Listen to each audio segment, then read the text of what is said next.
Sziasztok, Rita vagyok, üdvözöllek titeket a csatornámon, ez itt a leges-legelső videóm, és nagyon örülök annak, hogy itt vagytok velem. Ma szeretném nektek megmutatni, hogyan lehet otthon nagyon egyszerűen búzafüvet termeszteni, de előtte beszéljünk egy picit arról, hogy mi is az a búzafű, és miért olyan fantasztikus.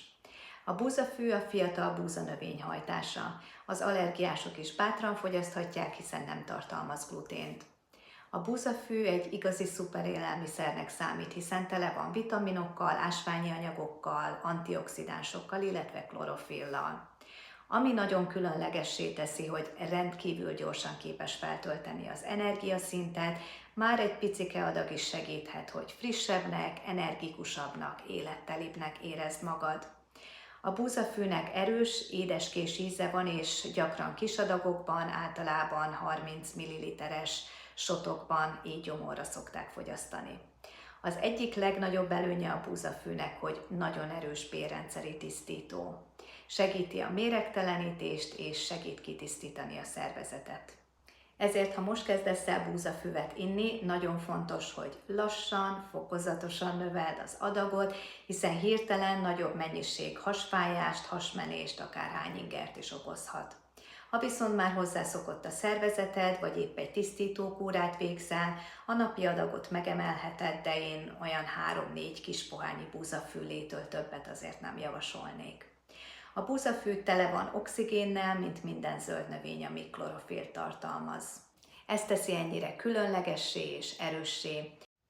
A hemoglobin és a klorofill szerkezeti hasonlóságai egyszerűen lenyűgözőek, mivel mindkettő porfirin gyűrűből épül fel. A porfirin gyűrű egy nagy, gyűrű alakú szerkezet, amely 4 pirol gyűrűből áll, metinhidakkal összekötve. A legfontosabb hasonlóság az, hogy mind a hemoglobin, mind a klorofill középpontjában egy fématom található, amely meghatározza azok funkcióját. A hemoglobin porfirin gyűrűjének középpontjában vasatom található, amely kulcsfontosságú az oxigén megkötésében és szállításában a vérben. A klorofill porfirin gyűrűjének középpontjában magnéziumatom helyezkedik el, amely nélkülözhetetlen a fotoszintézis folyamatában, azaz a fény energiájának kémiai energiává alakításában. Igazából ez az egyetlen atom, ami elválasztja a növények életét a miénktől, de mégis összekapcsol minket. A búzafűnek számos jótékony hatása van, ugye említettem a méregtelenítő hatását már, ezen kívül véd a rákkeltő anyagoktól és segít semlegesíteni a sok növényvédőszert. Nagyon erős vér- és májtisztító, illetve segít regenerálni a szervezetet a 70%-os klorofill tartalmának köszönhetően. Erősíti a sejteket, növeli a vörösvérsejtek számát, és növeli a hemoglobin szintet, ami különösen fontos az anémia kezelésében. Javítja a vérkeringést és tágítja az ereket, csökkenti a koleszterin szintet. Semlegesíti a testszagokat, ez különösen hasznos böjt alatt, amikor ugye a méregtelenítés szagokkal is járhat a bőrünkön, vizeletünkön, illetve a leheletünkön keresztül. A menstruációs szagokat is enyhíti például, gyulladáscsökkentő, csökkenti a savasságot és rengeteg antioxidánst biztosít, amelyek megvédik a sejteket a károsodásoktól. Segíti a sebek gyógyulását, kezeli a fekélyeket, aranyereket, bőrproblémákat és még a nehezen gyógyuló sérüléseket is. Támogatja az emésztést, tisztítja a vastagbelet és segíti a nehéz fémek eltávolítását a szervezetből. Elősegíti a mély alvást és akár hosszabb életet is biztosíthat. Tartalmaz többek között triptofánt, ami egy aminósav, és ez az, ami hozzásegít minket a jó alváshoz, illetve a relaxációhoz. Szabályozza a menstruációt és elősegíti a növekedési hormon termelését. A búzafűben 30 enzim található, ilyen például a szuperoxid-diszmutáz, ami egy antioxidáns enzim, segít semlegesíteni a szabad gyököket és megvédi a sejteket az oxidatív stressztől.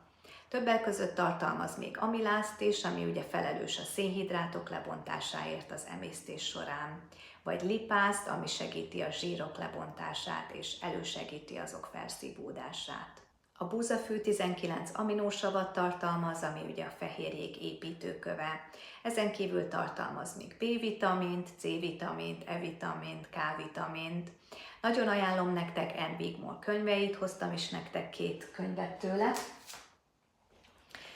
Ő egy híres természetgyógyász volt egyébként, és ő volt az, aki felfedezte a búzafű jótékony hatását, létrehozta a Hippokratész egészségintézetet, és kidolgozta a búzafű terápiát. Az volt igazából ezzel a célja, hogy természetes módon segítsen gyógyulni az embereknek, méregteleníteni a testet, és erősíteni az immunrendszert. Az ő munkássága miatt vált a búzafű ennyire népszerűvé, és ma is nagyon-nagyon sokan követik a módszereit, szóval, hogyha komolyan gondoljátok, vagy komolyan veszitek a természetes gyógyulást, érdemes róla többet megtudni. Én ezt a 2 könyvet egyébként már rongyosra olvastam, rengeteg jó receptet is tartalmaznak a könyvei, szóval érdemes belekukkantani az ő munkásságába. És akkor kezdjünk is neki, megmutatom nektek, hogy hogyan lehet egyszerűen otthon búzafüvet termeszteni. Először is szükségünk lesz 500 g biotönköly búzamagra. Nagyon fontos, hogy biomagokat használjunk, mivel így biztosak lehetünk abban, hogy a termesztésük során nem használtak vegyszereket vagy növényvédőszereket, ami kiemelten fontos, ha tiszta és egészséges búzafüvet szeretnénk termeszteni. Szükségünk lesz továbbá 2 egyszerű befőttes üvegre. Nekem már régóta megvannak ezek a csíráztatáshoz használt üvegek, és ma ezeket fogom alkalmazni. Ezek a rozsdamentes acélfedők különösen praktikusak, mert amikor átöblítem a magokat, azok nem fognak kijönni az üvegből. Az üvegeket körülbelül félig töltöm meg magokkal, majd szűrt vizet öntök rájuk, hogy ellepje őket. A fedőket ráteszem, és 8 órán keresztül áztatom a magokat.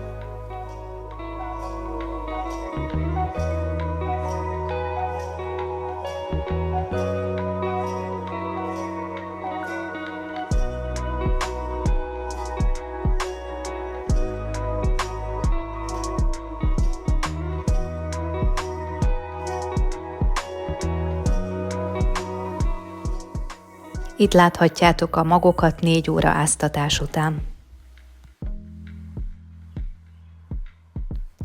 Miután 8 órán keresztül áztak, leöntöm a vizet, majd alaposan átöblítem a magokat. A következő lépéshez szükségünk lesz egy tálcára. Ez a tálca, amit én használok, 33 cm hosszú és 22 cm széles. A tálca alját körülbelül 1 cm vastagon komposzttal borítom, majd a magokat egyenletesen eloszlatom a komposzt tetején. Mivel a magok még elég nedvesek, egyenlőre nem szükséges megöntözni őket.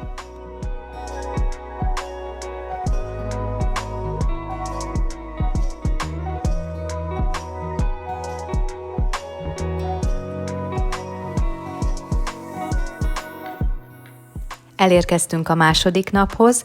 Naponta körülbelül 3-4-szer öntözöm a magokat, de érdemes figyelni, és ha száraznak tűnnek, adjunk nekik egy kis vizet. Egyenletesen öntözzük őket, de ne áztassuk el túlságosan.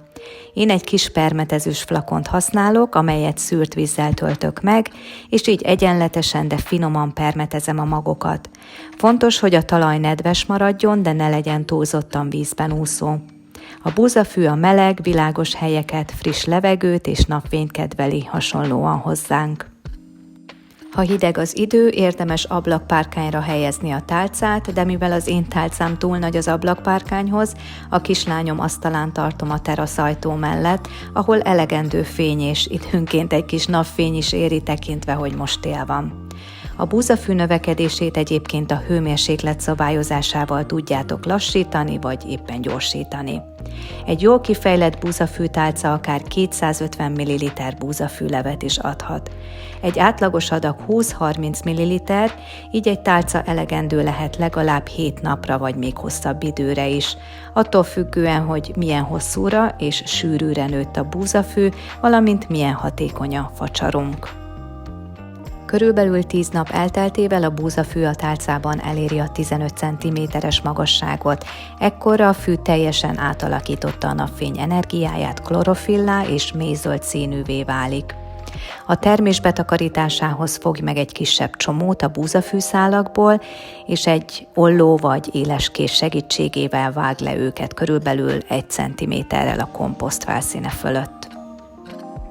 Én mindig csak annyit facsarok ki, hogy körülbelül 30 ml lé legyen, a maradék búzafüvet pedig becsomagolva a hűtőben tartom, hogy meghosszabbítsam az élettartamát. Ha többet szeretnél kifacsarni, tarts szem előtt, hogy a lé egy idő után veszít a tápértékéből. Úgy gondolom, hogy maximum 3 napig tárolhatod hűtőben anélkül, hogy jelentősen veszítene a tápértékéből. Remélem, hogy tetszett ez a videó, és sikerült némi inspirációt merítened belőle. Nagyon köszönöm, hogy megnézted.